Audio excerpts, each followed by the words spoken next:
Mais c'est très facile. Papa, papa, papa. Là, ici, là. Oh, là, ça vous va? Ah bah oui, c'est très très important. Tout a été conçu pour vous, Marido. Ah, parfait. Tout a été conçu pour vous. Chaque intervenant a sa petite marque. Voilà. D'ailleurs, moi, je Marido, suis pas vraiment devant la mienne, d'ailleurs. Voilà. Marido, il y a 15 jours, je crois que vous êtes allé vous promener du côté de la Guadeloupe. Oui, tout à fait, la Guadeloupe. Là, on va pas aller trop loin. Pas très On loin. va à 10 km à vol d'oiseau. On quitte le vert émeraude de la forêt guadeloupéenne pour plonger dans les eaux turquoises des Saintes. Et très franchement, c'est un petit paradis composé de 2 îlots et de 2 îles habitées. Et c'est très marrant parce que quand vous êtes aux Saintes, les gens, quand ils parlent de la Guadeloupe, vous parlent du continent. Vous voyez, tout est très relatif. Hein. Les insulaires. Voilà. Alors, les 2 îles habitées s'appellent Terre de Haut et Terre de Bas.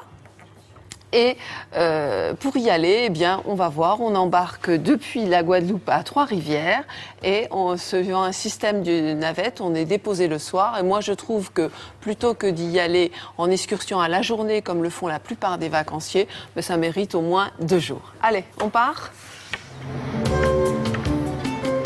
Voilà, le bateau part de Trois-Rivières et une demi-heure plus tard, il va nous déposer à Terre de Haut. Les Saintes, c'est 3000 habitants à l'année environ et plein de vacanciers qui font des excursions à la journée et qui ont l'impression d'accoster sur un petit port breton avec ses bistrots naturellement et sa gendarmerie d'opérette immergée dans l'architecture créole. Alors on dirait un peu un décor de film ou plutôt de comédie musicale où les acteurs n'auraient plus qu'à s'agiter pour se retrouver près du petit marché par exemple, vous voyez au milieu de ces maisons bien manucurées. Il y a même, on va apercevoir tout de suite le cœur des retraités qui palabrent sous les cocotiers comme dans toutes les petites villes de France, au milieu d'un festival de maisons créoles et de couleurs vitaminées. Alors bien sûr avec un microclimat comme dans toutes les îles, c'est plus chaud et plus sec qu'en Guadeloupe, ça j'ai pu le vérifier. On trouve une multitude de petits ports comme ça, noyés sous les fleurs, avec leur jeu d'eau au cœur d'une des plus belles baies du monde. Elle fait partie du club très fermé des plus belles baies du monde, avec une voile rouge qui s'est pris pour un vieux gréement, une coque de noix pour un voilier. Voilà, on vit comme ça, au rythme cool des îles.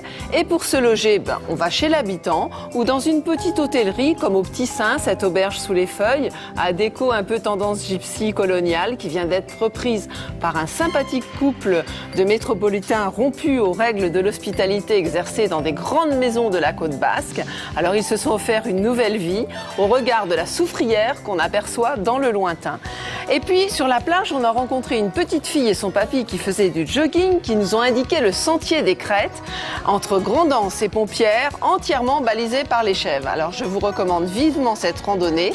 Ces demoiselles sont capables d'ébaucher avec vous une conversation sur les mérites comparés des différents points de vue et je vous assure qu'il y en a.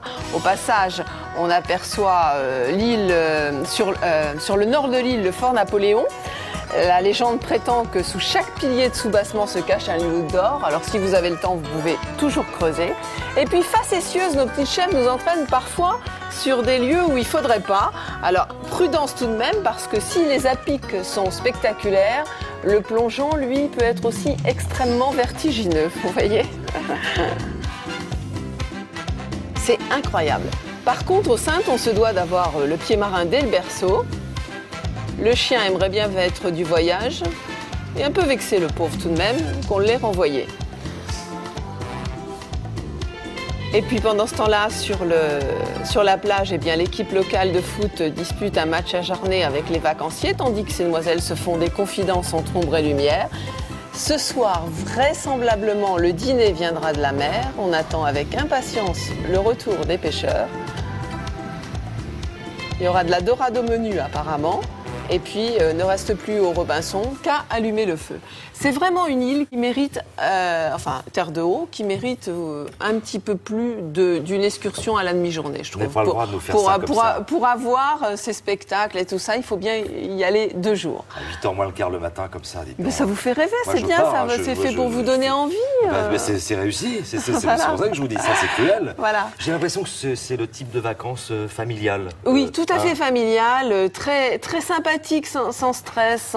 Mais tous les jours, on se dit, il y a un petit truc. Moi, très franchement, en famille, une semaine, c'est bien. Voilà. Puis on peut se faire une petite excursion à l'inverse pour aller à l'assaut de la Soufrière de l'autre côté.